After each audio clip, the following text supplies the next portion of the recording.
Timnas Indonesia siap hadapi tim ranking 60 besar dunia, media Vietnam peringatkan timnas Vietnam dan Thailand. Media Vietnam, Soha VN, memperingatkan timnas Vietnam dan Thailand soal rencana timnas Indonesia menghadapi tim 60 besar dunia di ranking FIFA. Soha menyebut, pemilihan lawan top merupakan momentum timnas Indonesia melangkah maju. Setelah 2 kali menang atas Curaçao yang kini menempati peringkat 86 dunia, Ketua Umum PSSI Muhammad Iryawan mengeluarkan pernyataan yang menyenangkan pencinta sepak bola tanah air. Ia mengatakan bakal mencarikan lawan berkualitas bagi timnas Indonesia, yakni tim yang menempati peringkat 60 besar dunia. Timnas Indonesia pun diprediksi bisa mengimbangi kekuatan tim-tim di peringkat tersebut.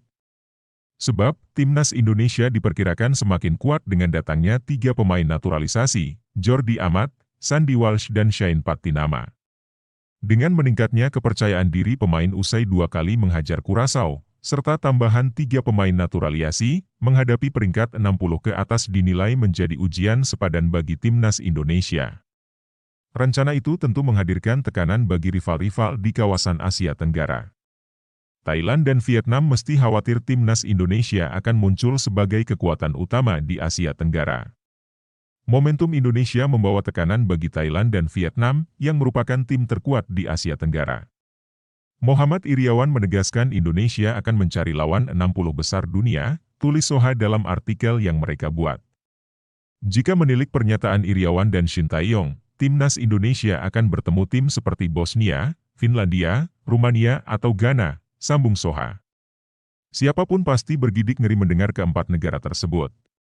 Bosnia, Finlandia dan Rumania sering tampil di Piala Eropa. Sementara itu, Ghana merupakan tim yang kerap tampil di Piala Dunia.